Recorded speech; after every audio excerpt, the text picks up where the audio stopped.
વંદે માતરમ મિત્રો, ફરી આજે મુદ્દાની વાત લઈને આવી રહ્યા છીએ. આજે વાત્સલ્ય ન્યૂઝ દ્વારા જે શરૂ કરવામાં આવેલ ઝુંબેશ કે મુદ્દાની વાત, આજનો મુદ્દો એ છે કે લોકડાઉન ચાલની અંદર આંશિક અમલવારી શરૂ થઈ છે, છૂટછાટ મળી છે અને કોરોના હજી ગુજરાતમાં પણ કેસો કરી જ જાય છે. તો આ અંગે ખરેખર કોરોના વચ્ચે કેવી રીતના જીવવું એ અંગે આજે આપણો ચર્ચાનો મુદ્દો છે. એને આ મુદ્દા માટે ચર્ચાની મુદ્દા કરવા માટે આજે એક એવા મહેમાનને હું આમંત્રિત કરી રહ્યો છે જેઓ સ્વતંત્ર લેખક છે, મોટા મોટા ન્યૂઝપેપરોની અંદર પોતે લેખ લખી ચૂક્યા છે, સાથે સાથે કુદરતી આફતો ઉપર પોતે સ્વતંત્ર રિસર્ચ કરી છે એટલે સંશોધન કરી ચૂક્યા છે, તેમજ ખગોળશાસ્ત્રીની સાથે સાથે તેઓ નેચરોપેથિસ્ટ પણ છે. તો આપણે મુલાકાત કરીએ તથાગત કશ્યપની. આપણે જોઈન કરીએ છીએ તથાગત કશ્યપ સાથે. વંદે માતરમ તથાગતભાઈ, કશ્યપભાઈ. વંદે માતરમ. ઓકે, હવે આજની મુદ્દાની વાતની અંદર મારો મુદ્દો ક્લિયર કટ છે. અત્યારે લોકડાઉન 4 શરૂ થયું છે, જેની અંદર આંશિકની મોટા પાયે છૂટછાટ મળી છે, બરાબર છે. એમાં અને કોરોના હજી દિવસે ને દિવસે ગુજરાતમાં પગપેસરો કરી રહ્યો છે, રોજના કેસીસ આવતા જાય છે. તો કઈ રીતના લડવું એ મારો આજ મહત્વનો મુદ્દો છે. તે પહેલા હું આપની પહેલા ખગોળશાસ્ત્રી તરીકેની અને અત્યાર સુધી જર્ની વિશે હું તમને શોર્ટમાં દર્શક મિત્રોને જરા જણાવશો? હું એક સ્વતંત્ર સંશોધક છું અને અલગ અલગ વિષયમાં જે આવતા પ્રશ્નો હોય અને એ પ્રશ્નોનું નિરાકરણ કેવી રીતે લાવવું એની પર હું કામ કરું છું. અને એ સંશોધનના આધાર પર હું આગળ નવા નવા સંશોધનો કરતો રહું છું, નવા નવા સોલ્યુશન શોધતો રહું છું. જેમાં ખગોળશાસ્ત્ર છે, ખગોળશાસ્ત્ર હું મારી જાતે શીખ્યો છું અને ખગોળશાસ્ત્રમાં ટેલિસ્કોપથી ચંદ્રમાના ખાડાઓ, પહાડોના પડછાયા, ગુરુ ગ્રહ, શનિ ગ્રહ એ બધું દેખાડું છું સ્કૂલ, કોલેજ, યુનિવર્સિટીમાં. બીજા નંબર પર છે કુદરતી આપત્તિઓ. તો 2001માં જે ભૂકંપ આવ્યો, એ ભૂકંપ કેમ આવ્યો, એના વૈજ્ઞાનિક આધારો શું છે. એ વખતે મારી ઉંમર 16 વર્ષ હતી અને એ વખતે મેં સંશોધન શરૂ કર્યું સ્વતંત્ર રીતે. આજે એ વાતને 20 વર્ષ થયા અને મેં મારા સંશોધનના કોપીરાઇટ લીધા છે અને એ કોપીરાઇટ લઈ અને મેં જનકલ્યાણ માટે હું આનો ઉપયોગ કરી રહ્યો છું. અને નેચરોપેથી જે છે એ મારો ફેવરેટ સબ્જેક્ટ છે. લોકો બીમાર કેમ પડે છે, એનું કારણ શું છે અને એનું સોલ્યુશન શું છે, કુદરતી ઉપચાર શું છે, કુદરતી રીતે આપણે કેવી રીતે સાજા થઈ શકીએ છીએ, ખાવા પીવાના નિયમથી કેવી રીતે સાજા થઈ શકીએ છીએ અને બને એટલું ઓછામાં ઓછા ખર્ચ અથવા નહિવત ખર્ચે ઘરની આજુબાજુની જે વનસ્પતિ છે, ઘરમાં જે આપણે ઘરગથ્થુ જે ખોરાક છે એનાથી આપણે કેવી રીતે સાજા થઈ શકીએ છીએ એની પર મેં કામ કર્યું અને નવા નવા સંશોધનો કર્યા છે જે આજે આપને જણાવીશ. ઓકે કશ્યપભાઈ, મને જાણ છે મુજબ મેં તમારા ઘણા આર્ટિકલ્સ જોયા ન્યૂઝપેપરની અંદર. આપે ઘણી બધી આગાહીઓ પણ કરી છે, જેમાંથી આપણે 60 થી 70% ખરેખર એમાં આગાહીઓ પ્રમાણે ઘટનાઓ બની છે. શું ખરેખર આપ કઈ રીતના આગાહીઓ કરી રહ્યા છો? હું 2001માં જે ભૂકંપ આવ્યો અને ભૂકંપ આવવાનું કારણ શું છે એનું ઊંડાઈપૂર્વક અભ્યાસ કર્યો મેં. એ વખતે મારી ઉંમર 16 વર્ષ હતી અને ખગોળશાસ્ત્ર હું શીખી રહ્યો હતો. અને ખગોળશાસ્ત્રમાં જે મને જાણવા મળ્યું કે આકાશમાં જે ગ્રહો છે એ ગ્રહોના ગુરુત્વાકર્ષણની અસર પૃથ્વીના વાતાવરણ અને આંતરિક ભાગોમાં પણ થાય છે, ભૌગોલિક ભાગો ઉપર થાય છે. અને એની પર સતત મેં 20 વર્ષ કામ કર્યું અને 20 વર્ષના સંશોધનના આધાર ઉપર, ગ્રહોના ગુરુત્વાકર્ષણના આધાર ઉપર મેં આ કામ કર્યું અને આજે મારી આગાહીઓ સાચી પડે છે અને વૈજ્ઞાનિક આધાર છે એ હું કહી શકું છું, જેમાં મારી આગાહી 70 થી 100% સુધી સાચી પડે છે. જેમ કે ચક્રવાત આવે છે, ભૂકંપ આવે છે, વંટોળિયો, વાવાઝોડું, હિમવર્ષા, એ દરેક વસ્તુની આગાહી થઈ શકે છે એવો મારો દાવો છે. હાજી બોલો. અચ્છા, હવે કશ્યપભાઈ મુદ્દાની વાત ઉપર આવીએ કે આજે લોકડાઉન 4ની અમલવારી શરૂ થઈ ચૂકી છે. આંશિક ઘણી બધી મોટી છૂટછાટો આપવામાં આવી છે અને આપ જાણો છો એ મુજબ ગુજરાતની અંદર રોજના 350-400+ કેસો આવતા જ રહે છે, પોઝિટિવ કેસો રિપોર્ટ અનુસંધાને. ઘણી જગ્યાએ કે છે આરોગ્ય વિભાગના રિપોર્ટો ઓછા થતા હોય છે, એવા ઘણા બધાના લોકોના દાવા છે. આ અંતર્ગત જે છૂટછાટ મળી છે, હવે એમાં સરકારનું પણ એવું કહેવું છે કે કોરોના સાથે જીવવું પડશે. તો ખરેખર કોરોના સાથે જીવવું તો કઈ રીતના જીવવું? કોરોના સાથે જીવવું એ સૌથી પહેલી વસ્તુ એ છે કે આપણે એ જાગૃતિ લાવવી જોઈએ કે ફેલાય છે કેમ. જેમ કે લોકડાઉન 4 જે શરૂ થયું છે હજુ પણ, તો પણ હજુ એકબીજામાં સંક્રમણો વધી રહ્યું છે. તો અમેરિકામાં 2015માં રિસર્ચ પેપરમાં પબ્લિશ થયું હતું જર્નલમાં કે કોરોના નહીં કોરોના જેવો જે સાર્સ બીમારી આવી, પ્લેગ આવી, આ બધી બીમારીઓ કેમ ફેલાય છે, એનું કારણ શું છે, અને સૌથી વધુ સ્પીડમાં ફેલાવાનું કારણ શું છે, કયા માધ્યમથી ફેલાય છે? તો બહુ બધા અલગ અલગ માધ્યમો છે જેનાથી વાયરસ, બેક્ટેરિયાની બીમારીઓ ફેલાય છે. તો તેમાંનું એક માધ્યમ હું કહીશ સૌથી વધુ સ્પીડમાં, એ મારું સંશોધન નથી, આ વિશ્વના વૈજ્ઞાનિકોનું સંશોધન છે, એ છે કરન્સી નોટ, રૂપિયા. જે રૂપિયા આપણે જે વાપરીએ છીએ એ સૌથી સ્પીડમાં એક માણસથી બીજા માણસમાં સંક્રમણ ફેલાવે છે. તો આપણે એને કેવી રીતે રોકી શકીએ? આ 2015નું સંશોધન છે. જેમ કે અત્યારની વાત કરીએ, હાલના તબક્કામાં ચાઇનામાં થોડા સમય પહેલા, 2 મહિના પહેલા, લોકોએ શું કર્યું, ત્યાંની ગવર્મેન્ટે જૂની કરન્સી નોટ બધી લઈ લીધી અને નવી કરન્સી નોટ આપી. અને એ નવી કરન્સી નોટ આપી અને જૂની કરન્સી નોટને એ લોકોએ સેનેટાઈઝ કરી અને પાછી એમણે આઇસોલેશનમાં રાખી અને 30 દિવસ પછી પાછા ઉપયોગ કરવાના છે. તો મારા મતે જોતા ભારતમાં આ વસ્તુ શક્ય લાગતી નથી. તો એના એક સરળ ઉપચાર શોધવા જોઈએ. પહેલી વસ્તુ, વાયરસના સંક્રમણ ફેલાવાના માધ્યમો કયા કયા છે એ જાણવા જરૂરી છે. એમનું સૌથી પહેલું માધ્યમ છે કરન્સી નોટ. બીજા નંબર પર જે લિફ્ટની જે સ્વિચોનો ઉપયોગ કરવામાં આવે છે એ સૌથી ગંદી વસ્તુ છે, બરાબર. સૌથી વધુ સંક્રમણ ત્યાંથી ફેલાય છે. બીજા નંબર ઉપર. ત્રીજા નંબર પર આવે છે એટીએમની સ્વિચો. એટીએમ જે છે એનો પણ ઉપયોગ બધા કરી રહ્યા છે, તો એ ત્યાંથી પણ ફેલાય છે. અને ચોથા નંબર પર છે એ છે આપણે જે શૂઝ પહેરીએ છીએ, શૂઝ જે પહેરીને જે ફરીએ છીએ, ત્યાં કોઈ થૂક્યું છે કે કોઈ છીંક ખાધી છે, તો એના માધ્યમથી પણ એ આપણા ઘર સુધી આવી શકે છે કોરોના વાયરસ. અને છેલ્લા સંશોધન પ્રમાણે ચાઇનામાં જે સંશોધન થયું એ પ્રમાણે હવાથી પણ ફેલાય છે એવું ન્યૂઝપેપરમાં પણ આવી ચૂક્યું 2 મહિના પહેલા, દરેક ન્યૂઝપેપરમાં આવી ચૂક્યું છે. તો હવાના માધ્યમથી પણ કોરોના ફેલાય છે. કોરોનાની પણ ઘણી બધી બીમારીઓ ફેલાય છે. તો આપણે આ દરેક માધ્યમ પહેલા તો આપણે માધ્યમ જાણવું પડશે કે કયા કયા માધ્યમથી કોરોના વાયરસ ફેલાઈ રહ્યો છે. તો એ માધ્યમ મળ્યા પછી એનું સોલ્યુશન શું કાઢી શકીએ છીએ, એને ફેલાતા કેવી રીતે રોકી શકીએ છીએ? લોકડાઉન ભલે છે, લોકડાઉન છે એ સારી વસ્તુ છે, પણ એમાં જે 2 કલાક 3 કલાકની જે છૂટછાટ આપવામાં આવે છે એ સમય દરમિયાન જે કરન્સી નોટનો ઉપયોગ કરવામાં આવે છે અને એના માધ્યમથી આ ફેલાય છે, આવું વિશ્વના વૈજ્ઞાનિકો કહી રહ્યા છે. જી બોલો. ઓકે, હવે મુદ્દાની વાત ઉપર આવી કે અત્યારની જે પરિસ્થિતિ છે કે કોરોના ઝાઝા ભાગે નાના બાળકો અને વૃદ્ધો ઉપર વધારે એટેક થાય, મતલબ એની સંક્રમણની શક્તિ એમાં વધારે હોય છે. યંગસ્ટરોની અંદર રોગપ્રતિકારક શક્તિ વધુ હોવાના કારણે એ લોકોને કોરોનાની એટલી ઇફેક્ટ નથી થતી. સર્વાઈવલ, માની લો કે એની ખરાબ પરિસ્થિતિ હોય અથવા તો કોઈ પણ પ્રકારનો રોગ હોય તો એને સંક્રમણના ચાન્સીસ રહે યંગસ્ટરમાં. મોટી ઉંમરના બાળકોને વધારે ચાન્સીસ રહે. તો હવે લોકડાઉન જે ચાલુ થયું છે એમાં વૃદ્ધો પણ બહાર નીકળશે, બાળકો પણ બહાર નીકળશે, તો ખરેખર રોગ પ્રતિકારક શક્તિ ડેવલપમેન્ટ કેવી રીતના કરવી જરૂરી છે? રોગ પ્રતિકારક શક્તિ જો વધારવી હોય તો એના ઘણા બધા માધ્યમો છે. સૌથી પહેલા તો આપણી જે ખોરાકની પદ્ધતિઓ છે, આપણે જે ખોરાક ખાઈએ છીએ એ ખોરાક પહેલા તો નેચરલ હોવો જોઈએ, સિન્થેટિક ના હોવો જોઈએ. બીજા નંબર પર તમારી ઊંઘ પૂરી હોવી જોઈએ. ત્રીજા નંબર પર યોગ્ય કસરત હોવી જોઈએ. જો તમે આ 3 અને ચોથા નંબર પર યોગ્ય વાતાવરણ, બરાબર.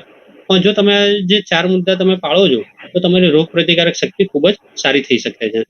તો પહેલા નંબર પર મેં આપણે શું કીધું કે ખોરાક જે જમીએ છીએ, ખોરાક જે છે, શું ખાવું અને શું ન ખાવું એ અગત્યનું છે. અને શું ન ખાવું જો આપણે કરી નાખીએ ને, હાલની જે લાઈફસ્ટાઈલ જે છે એ પ્રમાણે લોકોની રોગ પ્રતિકારક શક્તિ ઓછી થાય છે. એનું કારણ લાઈફસ્ટાઈલ છે. આપણે આપણી લાઈફસ્ટાઈલ બદલવી પડશે, ખાવા પીવાના નિયમો બદલવા પડશે. એનાથી આપણે રોગ પ્રતિકારક શક્તિ કરી શકીશું. ઓકે, વોટર થેરાપી ખરેખર અત્યારે શું ભાગ ભજવી શકે? વોટર થેરાપી ખૂબ જ અગત્યનો ભાગ ભજવી શકે છે. જેમ આપણે ભણી ચૂક્યા છીએ અને જાણીએ છીએ કે 70% ભાગ શરીરનો એ પાણીથી બનેલો છે અને શરીર જે છે એમાં 70% ભાગ પાણીનો છે. તો એને આપણે કેવી રીતે ઉપયોગ કરી, મદદ લઈ અને કેવી રીતે આગળ વધી શકીએ છીએ. તો વોટર થેરાપીનો મુખ્ય ઉદ્દેશ શું છે કે પાણી દ્વારા સારવાર. થેરાપી એટલે ઉપચાર. તો ઉપચારની પદ્ધતિ, તો આપણે પાણી દ્વારા કેવી રીતે સાજા થઈ શકીએ? તો પાણી દ્વારા આપણે ખૂબ જ સરસ રીતે સાજા થઈ શકીએ છીએ અને બહુ જ અગત્યનો મુદ્દો છે આ રહ્યો. તો મને જણાવશો કે ખરેખર વોટર થેરાપીનો કઈ રીતનો ઉપયોગ થઈ શકે અને એમાં કઈ રીતનું સાજું થયું? વોટર થેરાપીનો સૌથી વધુ સારી રીતે ઉપયોગ એ થઈ શકે કે પહેલા તો તમે જ્યારે સવારે ઉઠો છો ત્યારે, સવારે ઊંઘમાંથી ઉઠો છો ત્યારે નવશેકું પાણી, કંઈ પણ ખાધું પીધું ના હોય ત્યારે પાણી પી લેવું. 1 ગ્લાસ 2 ગ્લાસ લઈ શકો છો, 3 ગ્લાસ જેટલું તમે પી શકો છો એટલું જ પીવાનું છે, વધારે પીવાનું નથી.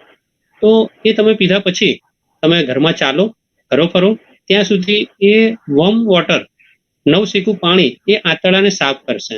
અને આંતરડાને સાફ કરશે એટલે આંતરડા સાફ થતા જે પણ હશે આંતરડાની જે બીમારીઓ હશે, પેટની બીમારીઓ, 90% બીમારીઓ થશે જ નહીં.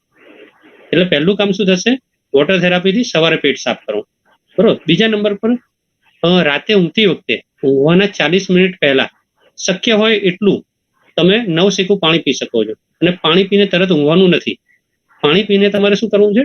ડાબા પડખા ઉપર ઊંઘી શકો. જો ઇમરજન્સી જેવું લાગે છે કે મારે પાણી પીને તરત ઊંઘી જવું છે, તો પાણી પીધા પછી ડાબા પડખે ઊંઘી શકો છો, જમણા પડખે નહીં.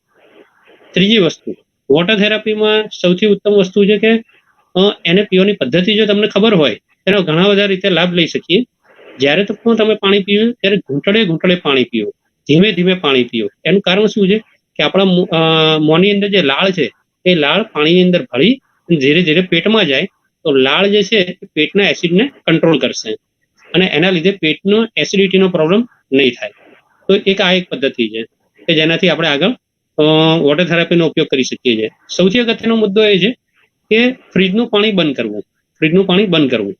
દરેક વસ્તુ પાછળ સવાલ છે, કેમ બંધ કરવું, કેમ ઉપયોગ કરવો, કેવી રીતે ઉપયોગ કરવો. તો ફ્રીજનું પાણી બંધ કરવાનું કારણ શું છે? ઘણા લોકો કહે છે ઉનાળો છે એમને ફાવતું નથી ફ્રીજના પાણી વગર. તો ફ્રીજના પાણીનો ઓપ્શન છે માટલાનું પાણી બેસ્ટ છે. બરાબર. માટલાનું પાણી પી શકો છો. ફ્રીજનું પાણી એટલે ના પીવું કે જ્યારે તમે જમવા બેસો ને ત્યારે હાથમાં શું હોય? ઘી અને તેલ વાળા હાથ થાય છે. અને તમે એ ઘી અને તેલ વાળા હાથ થાય એને તમે ધારો કે ફ્રીજના પાણીથી ધુઓ, સાબુના પાણીનો ઉપયોગ ના કરો, સાબુનો ઉપયોગ ના કરો, પણ એકલા ફ્રીજના પાણીથી ધુઓ તો શું થશે? એમાં ચિકાસ વધી જશે. ઠંડુ પાણી છે હાથ ઉપર પડશે તો તેલમાં ચિકાસ વધશે. તો એ ચિકાસ તો તમે હાથમાંથી નથી કાઢી શકતા ફ્રીજના પાણીથી. તો તમે વિચારો કે તમે જમ્યા પછી ફ્રીજનું પાણી પીવો તો શું થાય છે? તમારા પેટમાં ચિકાસ વધશે, પેટ સાફ થશે નહીં. એટલે ફ્રીજનું પાણી ના પીવું. બીજા નંબર ઉપર શું છે કે માટલાનું પાણી પીવું, પણ માટલા કરતા પણ રૂમ ટેમ્પરેચરનું જે પાણી હોય, ડીગડીનું પાણી હોય, તાંબાનું ડીગડીનું પાણી હોય, રૂમ ટેમ્પરેચર વાળું પાણી પીવો, વોર્મ વોટર નવશેકું પાણી પીવો તો વધારે ઉત્તમ રહેશે. બરાબર. તાંબાના ગ્લાસનું પાણી પીવો તો પણ ઉત્તમ રહેશે, તાંબાના ડીગડીનું પાણી પીવો તો પણ ઉત્તમ રહેશે. તો તમે આ રીતે વોટર થેરાપીનો ઉપયોગ કરી શકો છો. હા, એનાથી પણ હજુ વિશેષ વોટર થેરાપીની વાત કરું તો એમાં એક સ્ટેપ આગળ વધીએ તો સૌથી અગત્યનો મુદ્દો આ છે હવે જે હું કહી રહ્યો છું કે જમવા બેસો એના 40 મિનિટ પહેલા શક્ય હોય એટલું પાણી પી લો. જમવા બેસો એના 40 મિનિટ પહેલા. પછી જયારે જમવા ડીશ લઈને બેસો છો, થાળી લઈને બેસો છો તમે, ત્યારે 2 ઘૂંટ પાણી પીવાનું છે. કેમ પાણી પીવાનું છે? તો જે 40 મિનિટ પહેલા તમે જે પાણી પીધું ને એ બોડીમાં ફેલાઈ ગયું હશે. એના પછી જે 2 ઘૂંટ પાણી પીવાનું છે એનું કારણ છે કે ગળું તમારું સુકાઈ ગયું હશે.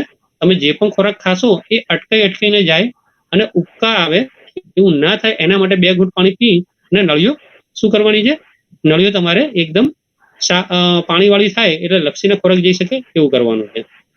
તો પછી શું કરવાનું છે? તમારે ભોજન લેવાનું છે. જમતી વખતે પાણી પીવાનું નથી. જમી રહ્યા પછી નળી સાફ થઈ જાય, કોઈ ખોરાક ચોંટ્યો હોય તો એ સાફ થઈ જાય નળીની અંદર, એના માટે 2 ઘૂંટ પાણી પીવાનું છે. અને એના પછીની વાત છે, એના પછી 1 થી 1.5 કલાક, ઉનાળો હોય તો 1 કલાક અને શિયાળો અને ચોમાસું હોય તો 1.5 કલાક સુધી પાણી ન પીવું. ખાલી ફક્ત આ નિયમ પાળશો ને તો એનાથી 103 બીમારીઓ થશે જ નહીં. વિચાર કરો કે ખાલી પાણી પીવાનો નિયમ પાળવાથી 103 બીમારી નહીં થાય તો કઈ બીમારીઓ નહીં થાય? તેની એક સાદા ઉદાહરણ આપી શકું છું કે એસિડિટી, ગેસ, કબજિયાત, આ 3 વસ્તુઓ નહીં થાય. અને એ 3 વસ્તુ નહીં થાય એટલે એસિડિટી, ગેસ, કબજિયાત નહીં થાય. કબજિયાત થવાના લીધે 90% બીમારીઓ થાય. એટલે 90% બીમારીનો ફાયદો થઈ ગયો તમને. તો તમે ખાલી આ એક નિયમ પાળો, એસિડિટી, ગેસ, કબજિયાત નહીં થાય, વધતા હાર્ટ એટેક નહીં આવે, લકવો નહીં થાય, પાઇલ્સ નહીં થાય, અશક્તિ નહીં આવે, કમજોરી નહીં આવે. આવી 103 બીમારી માટે તમારે ડોક્ટર પાસે જવું જ પડશે નહીં. એટલે સૌથી ઉત્તમ છે તમે પાણી પીવાનો નિયમ પાળો.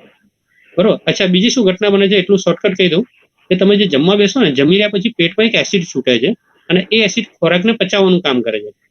ખોરાક ઉપર એ એસિડ પડતા ટૂથપેસ્ટ જેવો ખોરાકને પેસ્ટ બનાવી દે છે અને એ જ ખોરાક આગળ જઈ આંતરડામાં જઈ protein, vitamin, amino acid, enzymes, minerals આ બધી વસ્તુ છૂટી પડે છે અને શરીરને મળે છે અને એના લીધે આપણું શરીર સરસ રીતે ચાલે છે. પણ તમે ધારો કે ખોરાક પછી તરત ઉપર પાણી પી લો છો તો જે એસિડ હોય છે ને એ ડાયલ્યુટ થઈ જાય છે, ફેલાઈ જાય છે, મંદ થઈ જાય છે. અને એ બંધ થઈ જવાના લીધે જ ખોરાક 70 થી 80% 70-80% જ પચે છે, 20-30%, 40% પચતો નથી. એટલે શરીરને પ્રોટીન, વિટામિન ઓછો મળે છે, એમિનો એસિડ, એન્ઝાઇમ્સ, મિનરલ્સ, અને એના લીધે રોગ પ્રતિકારક શક્તિ ઓછી થાય છે. તો તમે ખાલી આ એક જ નિયમ પાળો, જમવા બેસવાના 40 મિનિટ પહેલા અને જમીને 1.5 કલાક સુધી પાણી ન પીવા, અને જમ્યા પહેલા 2 ઘૂંટ અને જમીને 2 ઘૂંટ પાણી પીવા. આટલા નિયમથી 103 બીમારી માટે તમારે ડોક્ટર જોડે જવું જ નહીં પડે, અને રિઝલ્ટ તમને લગભગ 1 અઠવાડિયામાં મળી જશે. ઘણા લોકોના પેટમાં ઓછા થયા છે એમાં. ઘણા લોકોનો જે મોટાપો હોય છે એ પણ ઓછું થઈ જાય છે. હાજી બોલ. ખૂબ સરસ માહિતી આપી કશ્યપભાઈ આપે. હવે વાત એ કરીએ કે કોરોના જે મતલબ અત્યારે ચાલી રહ્યું છે એની સાથે સાથે આપણે માર્કેટમાં જવું જ છે, રોગ પ્રતિકારક શક્તિ વધારવી ખૂબ જરૂરી છે. તો એના માટે ખરેખર કઈ કઈ પ્રકારનો ખોરાક લઈ શકાય? અચ્છા, પહેલા તો આપણે જેમ કે વોટર થેરાપીનો નિયમ પાળ્યો ને, તે સૌથી ઉત્તમ. આમાં શું ફાયદો થાય છે? ખોરાક લેવા જોડે શું લેવા દેવા છે? કે તમે ખોરાક, તમે દુનિયાનો સર્વશ્રેષ્ઠ ખોરાક લો, પણ તમે જમ્યા પછી પાણી પીવો છો તો એ ખોરાક પચતો નથી, બરાબર? એટલે એનો કોઈ ફાયદો નહીં થાય. હવે વોટર થેરાપીના નિયમ પ્રમાણે તમે પાણી પીધું અને એના પછી હવે જે ખોરાક લેવાનો છે, તો ખોરાક લેવો છે તો સૌથી પહેલો નિયમ શું પાળો તમે? કે બને એટલું નેચરલ વસ્તુઓ લો. ફ્રૂટ લો, લીલા શાકભાજી લો, વિટામિન સી મળે, protein, vitamin, amino acid, enzymes, minerals બધું મળે. એ રીતના ખોરાક તમે લઈ શકો છો. તો કઠોળ લો, રોટલી, શાક રોટલી, 5 ધાનની રોટલી તમે બનાવી શકો છો. એનાથી તમને ઉત્તમ શરીરમાં બધા પ્રોટીન, વિટામિન, મિનરલ્સ, એન્ઝાઇમ્સ બધું મળશે. ફણગાયેલા મગ છે, ફણગાયેલા ચણા છે, તો એ બધી વસ્તુનો પણ ઉપયોગ કરો. હા, ફણગાયેલા મગ, ફણગાયેલા ચણા જ્યારે તમે ઉપયોગ કરો છો ત્યારે એને થોડો શેકી નાખવા. એને શેકી નાખવાનું કારણ શું છે? એને શેકી નાખવાથી એ થશે કે એની અંદર થોડાક કીટાણુ કઈ હશે જે 2 દિવસ સુધી કદાચ હોય તો એ નાશ પામે અને તમને એનું પ્રોટીન મળે, બરોબર? અને બીજી વસ્તુ કે ખોરાક કયો લેવો? તો ખોરાકમાં તમે, મેં જે તમને કીધું, નેચરલ ફૂડ જેટલું થાય એટલું લઈ શકો છો. અને 5 ધાનની રોટલી તમે લઈ શકો છો, 5 ધાન કઠોળ બી બીજા લઈ શકો છો. પણ સૌથી અગત્યની વસ્તુ છે, ધારો કે શરીરને પ્રોટીન જોઈએ છે, પ્રોટીન. તો પ્રોટીન 2 પ્રકારના છે, વે પ્રોટીન અને પ્લાન્ટ પ્રોટીન. વે એટલે પ્રાણીમાંથી મળતા પ્રોટીન. પ્રાણીમાંથી કયા પ્રોટીન મળે છે?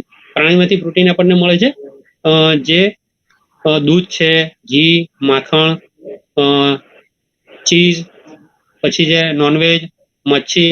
તો આ બધી વસ્તુઓ છે જે શરીર જલ્દી એને સ્વીકારતું નથી અને જલ્દી એને એ શરીરમાં પચતું નથી. એટલે શક્ય હોય તો દૂધ અને દૂધવાળી વસ્તુઓ અને બેકરી પ્રોડક્ટને એવોઇડ કરવું. એને એ ખાસો પીસો નહીં. એના સિવાય શું છે? બેકરી પ્રોડક્ટ ના ખાવ.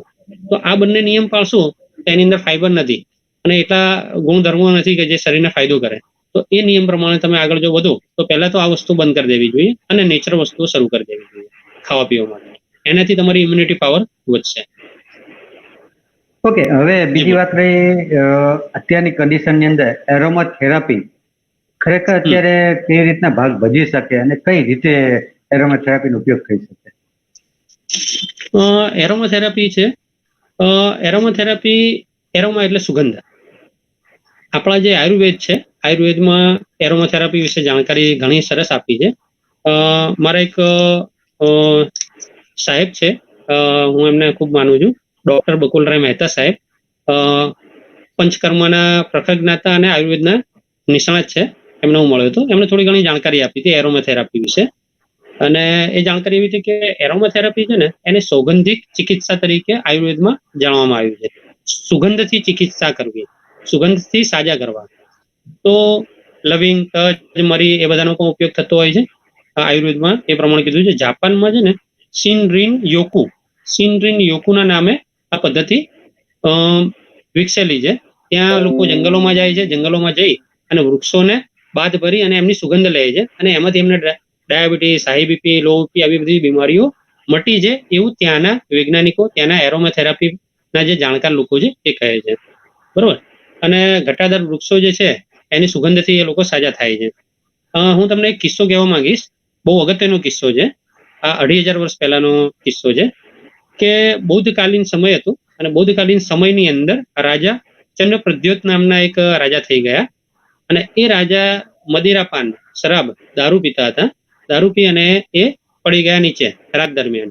જ્યારે સવાર ઉઠ્યા ને, ત્યારે ઉઠતાની સાથે એ પોતાનું માથું પછાડવા લાગ્યા. માથું પછાડી તો મંત્રીઓ જોયું કે રાજા આવું કેમ વર્તન કરે છે. તો એમના બુદ્ધ સમયના જે બુદ્ધના જે વૈદ હતા એમને બોલાવવામાં આવ્યા. તો એમણે ખબર પડી ગઈ કે એમને શું પ્રોબ્લેમ થયો છે. એમને થયું છે કાન ખજૂરો જે હતો એ નાકના માધ્યમથી અંદર જતો રહ્યો હતો અને અંદર કોતરતો હતો. એના દુઃખથી એ માથું પછાડતા હતા. તો એ સમયે તો કોઈ એવું ઓપરેશન થઈ ના શકે. હાલનો સમય હોય તો એ શું થાય, હાલના સમયમાં તો એવું કહેવામાં આવે કે ભાઈ ઓપરેશન કરવું પડશે, અંદરથી કાન ખજૂરો કાઢવો પડશે, બરાબર. પણ એ સમયે એ લોકોએ લોહી રક્ત વાળું એક રૂ લીધું અને એ રૂ લઈ અને એમણે સૂંઘાડ્યું. સૂંઘાડતાની સાથે પેલું કાન ખજૂરો છે ને એની સુગંધથી તરત બહાર આવી ગયો. બહાર આવતાની સાથે એમણે એ કાન ખજૂરાને પકડી અને નાખી દીધો. તો વિચાર કરો કે હાલના સમયમાં જો આ પદ્ધતિ હાલના સમયમાં જો આવું કોઈ પ્રોબ્લેમ થાય ને એરોમા થેરાપી ન જાણતા હોય તો આપણે એનો મોટું ઓપરેશન કરી, રિસ્કી ઓપરેશન કરી અને એનો ઉપયોગથી આપણે એને સાજા કરીએ. પણ સુગંધથી આવા સાજા થઈ શકે. અને મેં પોતે નવા સંશોધનો કર્યા છે એરોમા થેરાપી પર, અને વિશ્વની સૌથી સ્પીડમાં રિઝલ્ટ આપતી થેરાપી છે એવું મારું માનવું છે. અને હું સાબિત કરી શકું છું એરોમા થેરાપી છે ફક્ત 1 જ મિનિટમાં તમને રિઝલ્ટ આપી શકાય છે. તો એ એરોમા થેરાપી વિશે મારે ખાલી એટલું જાણવું છે કે આપણે કોઈ જંગલોમાં જવાની જરૂર નથી, કોઈ દૂર જગ્યાએ જવાની જરૂર નથી. તમારા ઘરની આસપાસ ઉગેલી વનસ્પતિઓ, છોડ, વૃક્ષ, એની જ મદદથી આપણે સાજા થઈ શકીએ છીએ, રોગ પ્રતિકારક શક્તિ વધારી શકીએ, એ પણ મફતમાં, બરોબર.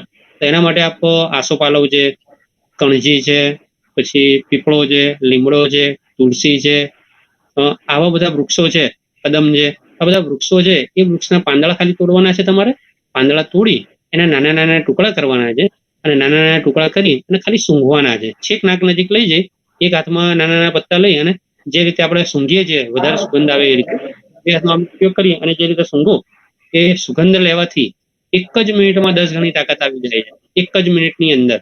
અને તાકાત તમારે 1 કલાક સુધી અંદાજે રહે છે. અને એના મેં ઘણા બધા રિઝલ્ટ લીધા છે જેનાથી રોગ પ્રતિકારક શક્તિ તમારા શરીરની અંદર શક્તિ વધે છે. એ જ રીતે એ લોકો સુગંધ છે એ સુગંધથી એરોમા થેરાપીથી તમારી રોગ પ્રતિકારક શક્તિ વધે છે. અને તમારા ઘરની આસપાસના વૃક્ષો જ છે એના જ પાંદડા સૂંઘવાના છે. ધ્યાન એટલું રાખવાનું છે કે એ ઝેરી ના હોવા જોઈએ અને સુગંધ આવી જોઈએ. બસ આ 2 નિયમો તમારે ધ્યાન રાખવાના, બરોબર. અને આનાથી આપણે રોગ પ્રતિકારક શક્તિ વધારી શકીએ છીએ એરોમા થેરાપીથી. જેમ કે પોલ્યુશન છે, પ્રદૂષણથી જેમ લોકોનું મૃત્યુ થાય છે, જેવા પ્રદૂષણથી લોકોની ઉંમર ઓછી થાય છે અને મૃત્યુ થાય છે, એ જ રીતે જે પ્રદૂષણની અંદર જે ગંધ છે, કાર્બન ડાયોક્સાઇડ ને બીજા બધા તત્વો છે, એ જ રીતે વૃક્ષોની સુગંધથી લોકોની ઉંમર વધે છે. આવું મેં શોધી કાઢ્યું છે. આ મારે સરસ માહિતી આપી કશ્યપભાઈ, ખૂબ સરસ માહિતી આપી એરોથેરાપી વિશે કશ્યપભાઈ. હવે બીજી વાત કે જે રીતના એરોમા થેરાપી છે એ રીતના લાઇટ થેરાપી છે, તો લાઇટ થેરાપી પણ ખરેખર રોગ પ્રતિકારક શક્તિ વધારવા માટે અને અત્યારના સમયમાં કેટલી જરૂરી છે? રોગ પ્રતિકારક શક્તિ વધારવા માટે લાઇટ થેરાપી બહુ અગત્યની છે. અને લાઇટ થેરાપીમાં સૌથી મહત્વનો ભાગ સૂર્ય છે, સૂર્યપ્રકાશ એ ભજવે છે. આજે આપણે જે વસ્ત્રો પહેરીએ છીએ સંપૂર્ણ વધારે પડતા જે બ્લેક કલરના કપડાં પહેરીએ છીએ, પ્લસ શું કહેવાય સૂર્યપ્રકાશ આપણા શરીરમાં ક્યાંય જાય નહીં, અડે નહીં એવું આપણે કરીએ છીએ, જે ખોટું છે.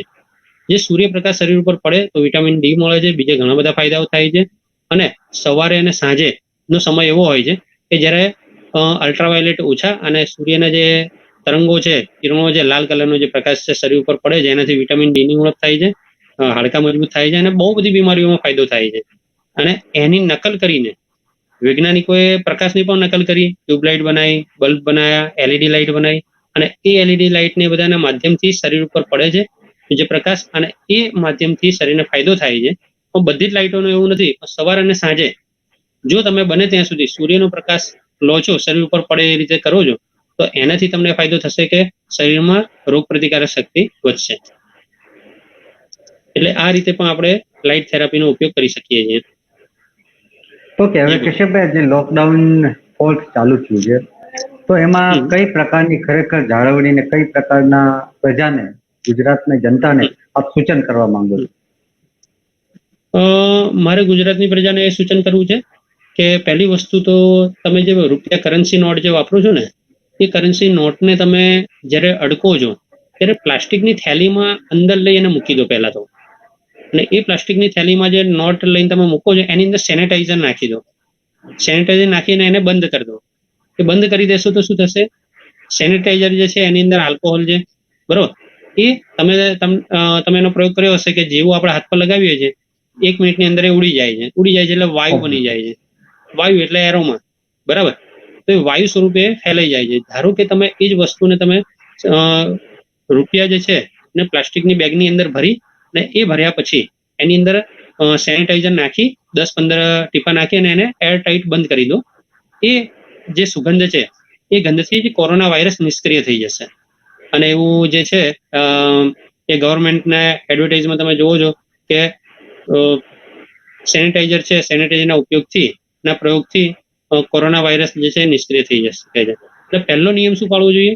એક પ્લાસ્ટિકની બેગ લઈ અને પ્લાસ્ટિકની બેગની અંદર જ કરન્સી, નોટ, સિક્કા, રૂપિયા જે પણ તમે મૂકો છો એની અંદર સેનિટાઈઝ કરી અને 1-2 કલાક સુધી આ વસ્તુનો પ્રયોગ કરવો જોઈએ, બંધ કરી દેવો જોઈએ.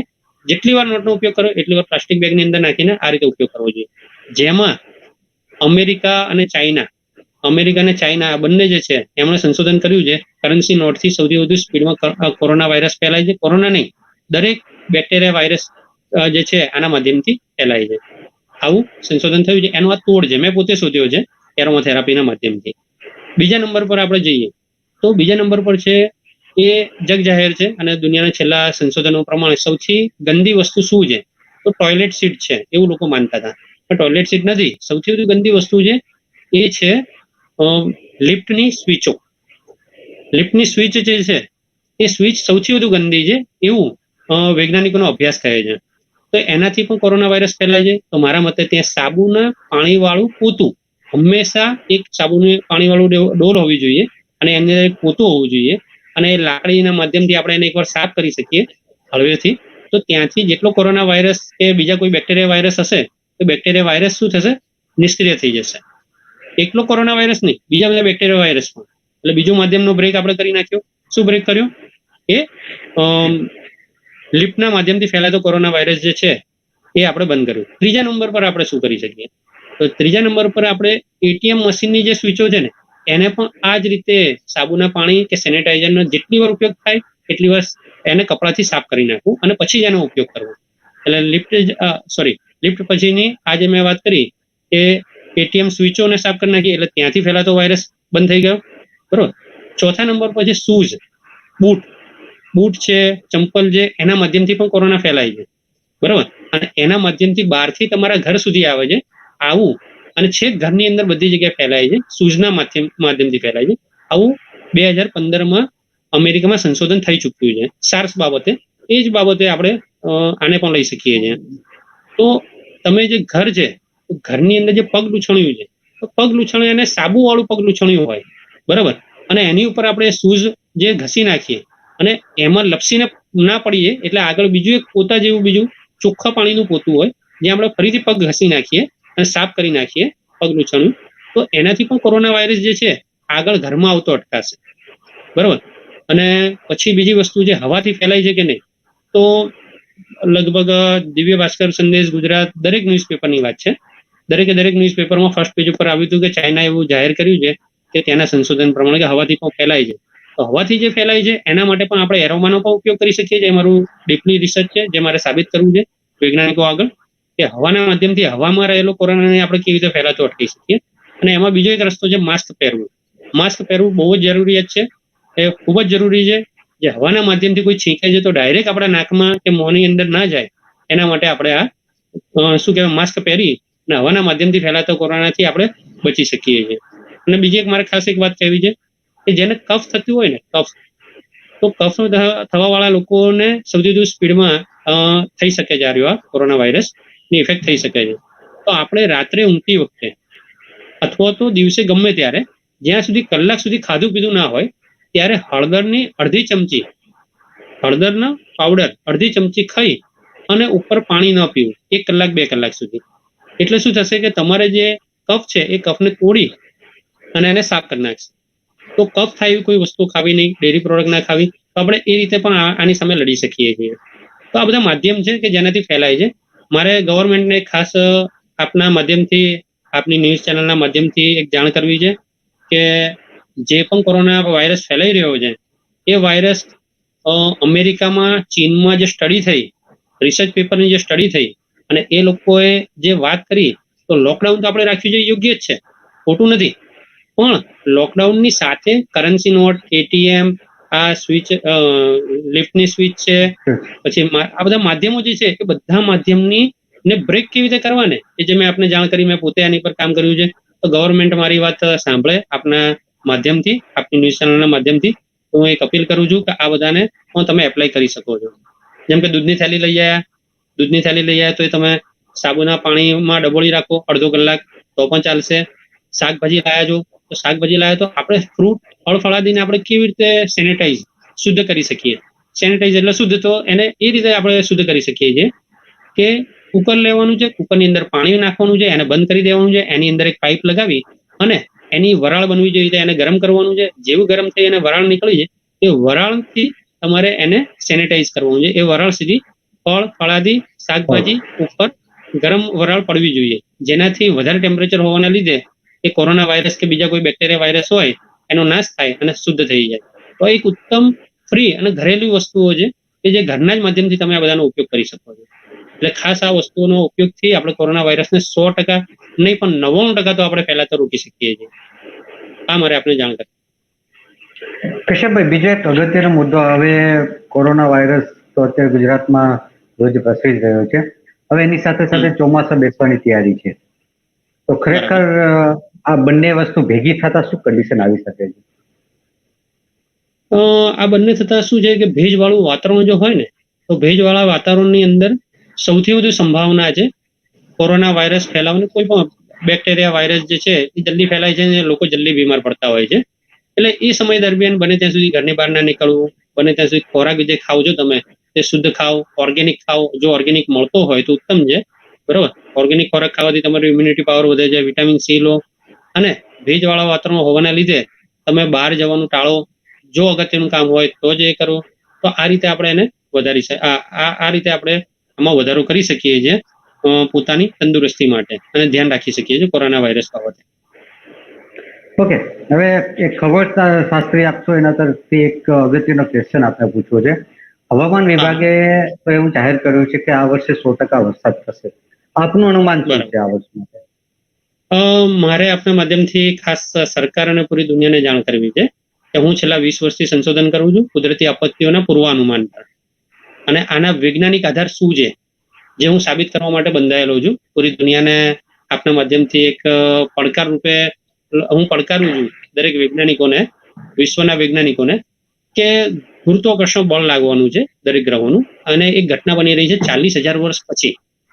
એક ખગોળીય ઘટના બની રહી છે કે બધા ગ્રહો એક સાથે ભેગા થઈ રહ્યા છે, અને બધા ગ્રહો જે ભેગા થઈ રહ્યા છે તો દરેક ગ્રહનું ગુરુત્વાકર્ષણ એકબીજા ઉપર અસર કરશે, અને એ જે ગ્રહો ઉપર જે અસર કરશે એના લીધે ભૌતિક રીતે એ એકબીજા પર અસર કરી અને એના ઘણા બધા ફેરફાર થશે.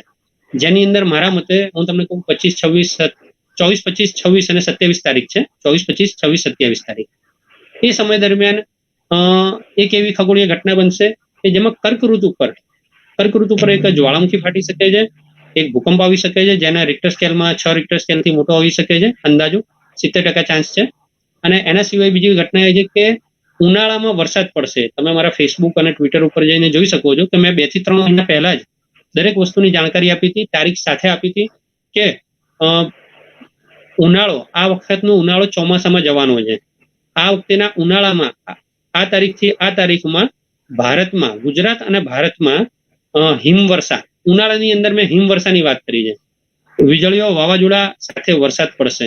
તો આ મેં જાણકારી આપી હતી, અને હજુ નવી જાણકારી આપવા માંગુ છું. તારીખ 1 જૂનથી લઈને 20 જૂન સુધી પૂરી 40,000 વર્ષમાં પહેલી વખત એટલી મોટી ઘટના બની રહી છે, ખગોળીય ઘટના, કે જેના માધ્યમથી જેના કારણે જેના ગુરુત્વાકર્ષણ, બધા ગ્રહોના ગુરુત્વાકર્ષણ એકબીજા પર લાગશે, એમાં પૃથ્વી પર પણ અસર કરશે, અને જેના માધ્યમથી સૌથી વધુ હિમવર્ષા, ભૂકંપ, વાવાઝોડા, વંટોળિયા, હરિકેન, આ બધી જ વીજળીઓ સાથે વરસાદ, ક્યારે નહીં જોયું હોય એટલી વીજળીઓ સાથે વરસાદ એ થશે. અને વિશ્વમાં પાછળના 100 વર્ષમાં જેટલી મોટી હિમવર્ષા નહીં થઈ હોય ને જેટલા મોટા બરફના કરા જે કહેવામાં આવે છે એ કરા વર્ષા નથી થઈ, એ સાઈઝના મોટા કરા પડી શકે છે આવનારા તારીખ 1 જૂનથી 20 જૂન 2020માં.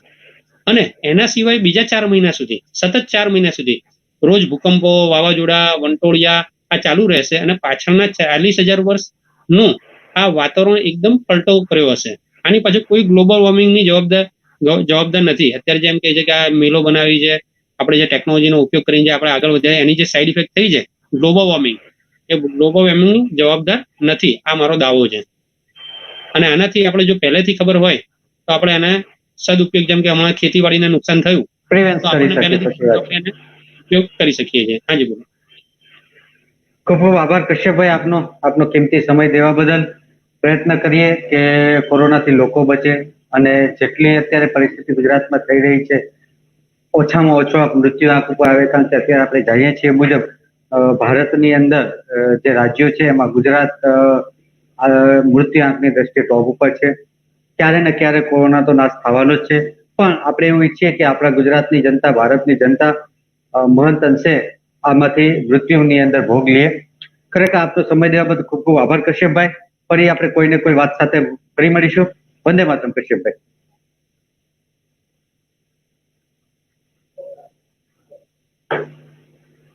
આ હતા ખગોળશાસ્ત્રી અને નેત્રોપેથિક કશ્યપભાઈ, જેઓ પોતે સ્વૈચ્છિક રિસર્ચ કરે છે અને આગાહીઓ પણ આપે છે. અને આવનાર સમયમાં 1 જૂનથી લઈને 20 જૂન સુધી જેઓએ આગાહી પણ આપી છે.